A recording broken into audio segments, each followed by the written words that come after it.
नमस्कार साथियों, मैं सौरभ कुमार सिंह और शिक्षक बहाली के मुद्दे पर दो तीन खास मुद्दे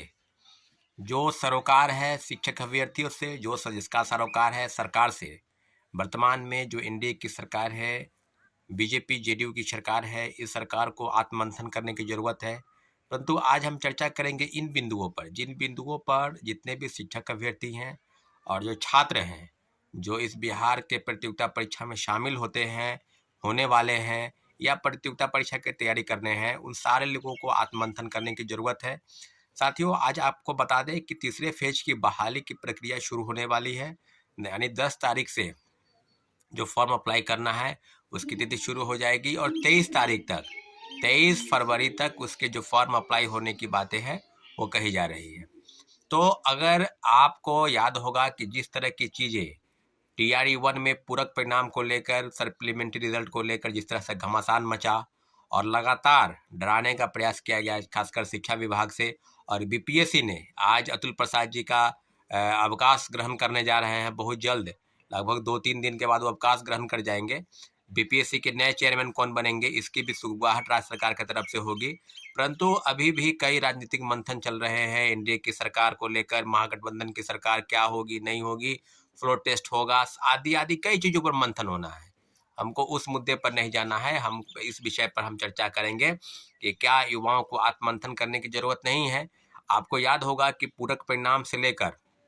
जिस तरह की चीज़ें, खासकर आपको सप्लीमेंट्री रिजल्ट में टीआरई 1 से लेकर टीआरई 2 तक सीटेट अपेयरिंग को लेकर भी घमासान मचा। जैसा कि साथियों सबको पता है कि टीआरई 1 में सप्लीमेंट्री रिजल्ट के लिए सरकार की तरफ से आदेश आया था। CTET appearing, STET appearing, BEd appearing, नियोजित शिक्षक, फ्रेश कैंडिडेट, सभी लोगों को अप्लाई करवाया गया था और टीआरई 2 में इन सभी लोगों को रोका गया।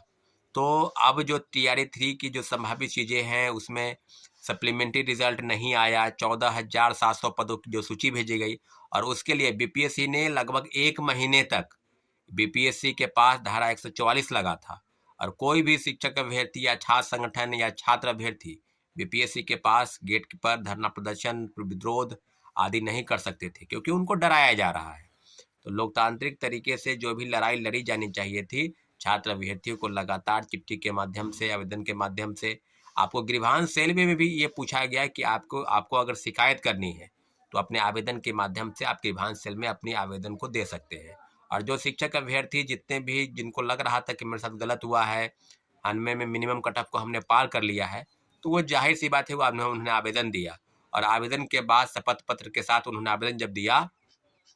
तो उनको रोका गया, उनके खिलाफ कानूनी कार्रवाई की बात की गई कि आपने गलत आवेदन दिया, आपने बीपीएससी को गलत चिट्ठी लिखा है, आवेदन के माध्यम से आपने आरोप लगाया है। तो इस तरह की चीज़ें बीपीएससी द्वारा की गई और शिक्षा विभाग ने सप्लीमेंट्री रिजल्ट के नाम पर बिहार सरकार की तरफ से जो नोटिस आया है उसमें स्पष्ट लिखा है कि सब पूरक परिणाम के लिए अगर दबाव बनाया जाएगा तो शिक्षक अभ्यर्थियों को चिन्हित किया जाएगा, उनके खिलाफ आगे की परीक्षाएं में उनको रोका जाएगा, उनको बैठने से मनाही होगी, आदि आदि कई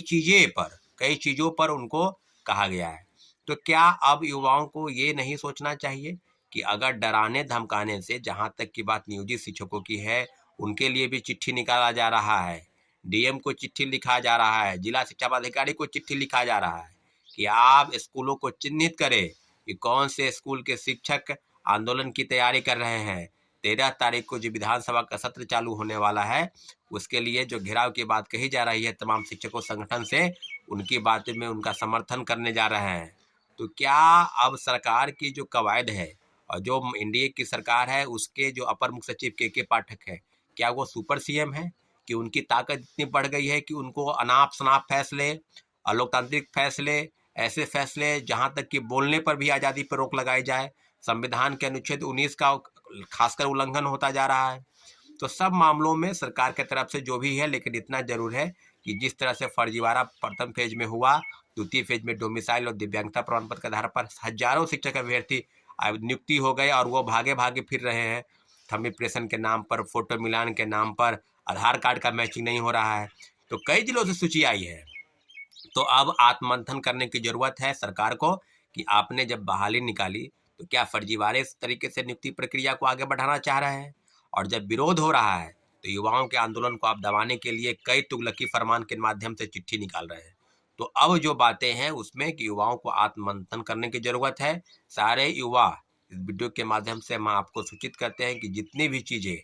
खासकर पूरक परिणाम को लेकर जो सरकार की तरफ से आया उसको लेकर बैठक होगी, और CTET appearing, STET appearing, BEd appearing, DElEd appearing, इन सब मांगों के अलावा एक और प्रमुख मांग है। वो मांग है कि उम्र संबंधित में छूट 37 वर्ष से बढ़ाकर 40 वर्ष या अटेम्प्ट 3 बार से बढ़ाकर उसको 5 बार करने की जरूरत है। और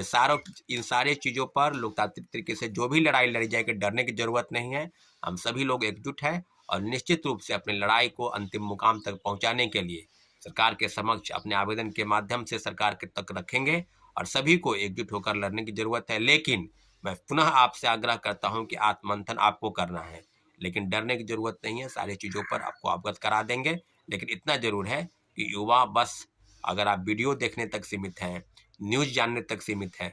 नौकरी पाने के लिए, भविष्य के लिए अगर आप लड़ाई नहीं लड़ते हैं तो निश्चित रूप से मैं पुनः कहूँगा आत्मसात करें, आत्ममंथन करें। क्यों ऐसा हो रहा है? आप सबको, हम सबको एकजुट होकर इसके खिलाफ लड़ाई लड़नी है। धन्यवाद।